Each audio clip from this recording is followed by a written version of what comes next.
안녕하십니까. 반갑습니다. 2월 25일 토요일 10분 말씀 되겠습니다.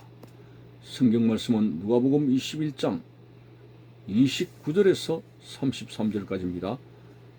이에 비유로 이르시되 무화과 나무와 모든 나무를 보라. 싹이 나면 너희가 보고 여름이 가까운 줄을 자연히 아나니 이와 같이 너희가 이런 일이 일어나는 것을 보거든 하나님의 나라가 가까이 온 줄을 알라. 내가 진실로 너희에게 말하노니 이 세대가 지나가기 전에 모든 일이 다 이루어지리라. 천지는 없어지겠으나 내 말은 없어지지 아니하리라. 아멘.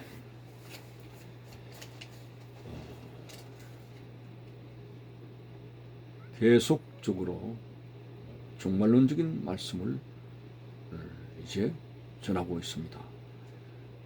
오늘 본문에 무화과 나무의 비유를 하고 있는데, 이 무화과 나무는 이스라엘 백성을 비유한다고 볼 수가 있습니다. 무화과 나무가 싹이 나면 너희가 보고 여름이 가까운 줄 아는 것처럼, 다시 말해서 무화과 나무가 싹이 나서 결실하는 것을 바로 이스라엘의 회복으로 보고 있습니다. 그러면 싹이 나고 여름이 가까이 온 줄을 자연히 아는 것처럼 무화과 나무가 열매를 맺게 될 때에 여름이 가까이 왔다. 결실철이죠. 여름이 가까이 온 것을 이 무화과가 싹이 나고 하는 것을 보니까 이제 여름이 가까이 왔구나 하는 것을 아는 것처럼 이스라엘의 회복을 보거든 바로 여름, 다시 말해서 영적 추수의 날, 마지막 심판 날이 가까이 왔다 하는 것을 알아라고 말씀을 했습니다. 그래서 이 말씀은 결코 없어지지 아니하는, 33절에 보니까 천지는 없어지겠으나 내 말은 없어지지 아니하리라. 하나님 말씀은 반드시 이루어진다고 하는 것입니다. 참으로 하나님의 말씀은 반드시 이루어지는 것이기 때문에 우리가 신구약을 통해서 보면은 선지자를 통해서 예언하는 모든 말씀 중에 모든 것은 다 이루어졌는데 한 가지 남았습니다. 그것이 바로 예수 그리스도의 재림의 말씀입니다. 어떤 사람은 이것은 상징적인 표현이라는 그런 아주 무지한 말을 하게 됩니다. 많은 이거는 반드시 이 땅에 실현될 종말론적인 하나님 말씀, 때가 되면 반드시 이루어진다고 하는 것입니다. 그래서 그날과 그때는 아무도 모르지만은 그러나 그 날이 가까이 왔다는 정도는 우리가 영적으로 느끼고 살아가야 한다고 하는 사실입니다. 참 오늘 어차피 우리는 내 개인적인 종말도 언젠가는 있게 됩니다. 아무리 세상에서 사는 것이 즐겁고 소망이 있다 하더라도 개인적인 종말을 부정할 사람이 있습니까? 그 부자 청년이 그걸 알아차린 거죠. 자기가 젊을 때 얻은 권세와 그리고 많은 재물, 인생이 이걸 누리기에는 너무 짧다 이거죠. 그래서 예수님께 다가서 그 자기가 가지고 있는 권세와 그리고 재물을 영원토록 누리고 싶어서 욕심이 엄청나게 커서 어떻게 하면 영생을 얻겠습니까? 라고 나와왔죠. 마찬가지로 오늘 우리 개인에게는 언젠가는 누구에게도 임하든지 개인적인 종말이 있다고 하는 것입니다. 그런 차원에서도 내 개인적인 종말을 두고서도 언젠가 하나님 앞에 서게 된다는 이 관점에서 종말론적인 삶을 살아야 할 이유가 있고, 두 번째는 전 역사적인 종말, 세계의 모든 인들이 겪어야 될 종말이 있다는 사실 앞에서 우리가 종말론적인 삶을 살아가야 될 절대적인 필요성을 가지게 됩니다.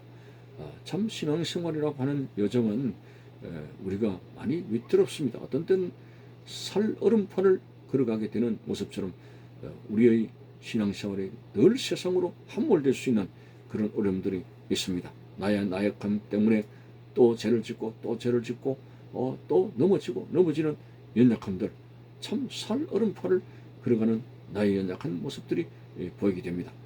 어쨌든지 오늘 우리가 이 땅에서 무엇을 주력하는 열성적인 모습들이 있습니다만은, 그렇지만은 우리가 모든 열심을 내야 될 것 중에서 가장 중요한 것이 바로 예수님을 잘 믿어야 된다. 신앙생활을 잘해야 된다. 왜냐하면 이것이 내 영혼과 구원과 관계되는 하나님 은혜가 있기 때문에 오늘 이 신앙을 잃어버리면 모든 것을 잃어버린 거나 마찬가지다. 이렇게 생각을 하게 되는데, 이 신앙을 지켜나가는 경각심을 불러일으키는 중요한 것이 바로 종말론적인 삶을 살아가는 것입니다. 그래서 뭐 종말이 가까웠다 해가지고 교회 안에만 기도하고 그냥 세상에 이런 부정하고 극단론적으로 가자는 것은 아닙니다. 바울이 데살로니가 교회의 종말론적인 신앙을 가르치는데, 어떤 그 사람들은 아예 세상 일을 접어들고 그 쉽게 동료돼가지고 그냥 일만 만드는 규모 없는 자에 대해서 경고하기도 했습니다.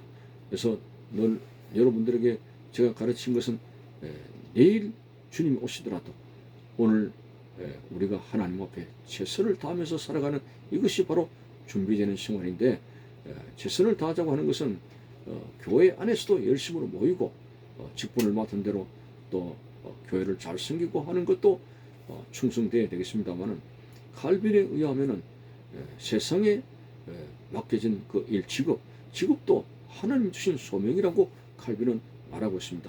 천직이라고 그런 것이죠. 그렇다면 우리가 한 달에 얼마의 급료를 받아서 일한다는 목적을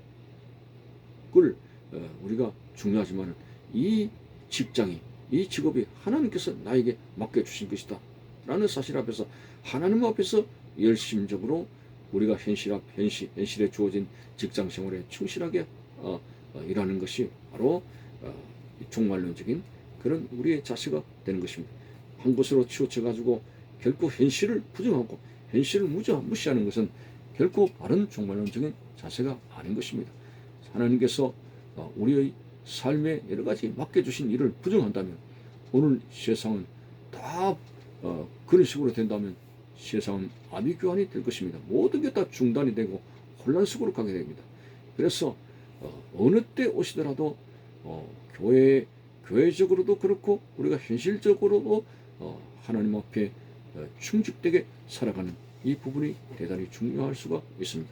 자, 그래서 무엇보다도 항상 영성적으로 깨어있는 신앙생활이 중요한 건데, 영성적으로 깨어있다고 하는 것은 잠에서 깨어난다는 말은 육신적인 잠과 비유를 했습니다만, 우리의 신앙생활이 나른해서 나태해져서 하나님 앞에 이 적극적인 어떤 이런 부분들이 상실되지 않도록 우리가 주의를 해야 된다고 하는 것입니다.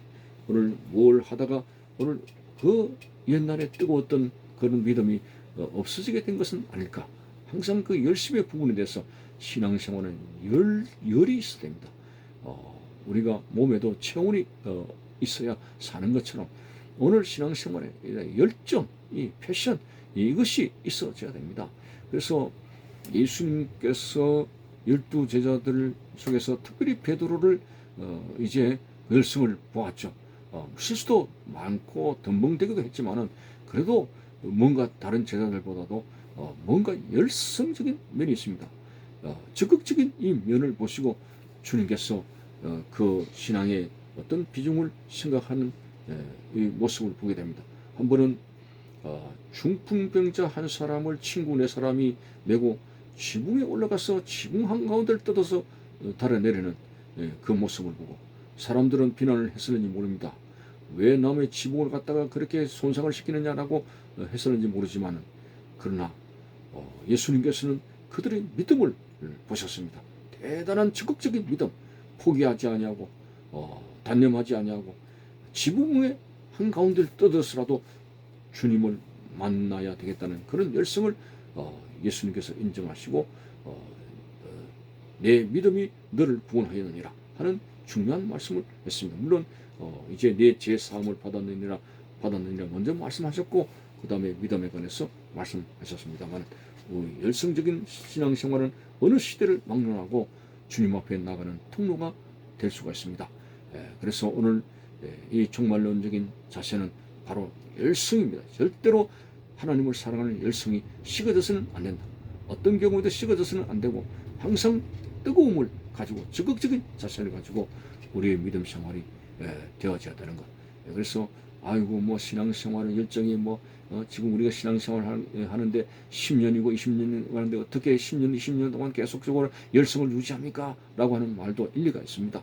그렇지만 우리의 힘으로 되는 것이 아니라 하나님께서 지켜주시고 하나님께서 공급해 주시는 은혜의 힘을 따라서 하는 것이기 때문에 우리가 늘 바탕적으로 할 일이 기도하고 주일 성수하고 말씀을 읽고 듣고 하는 이것이 되어진다면 우리 속에 계시는 성령의 역사가 불타게 일어나게 되고 이것이 많은 세월이 흐르는 동안에도 점점 더 뿌리가 내려져서 흔들리지 아니하고 우리의 열성이 계속적으로 되어져 가고 있는 모습을 발견하게 되면서 여러분 신앙의 열성을 가지고 정말론적인 자세로서 하나님 앞에 신앙생활을 하다가 주님을 맞이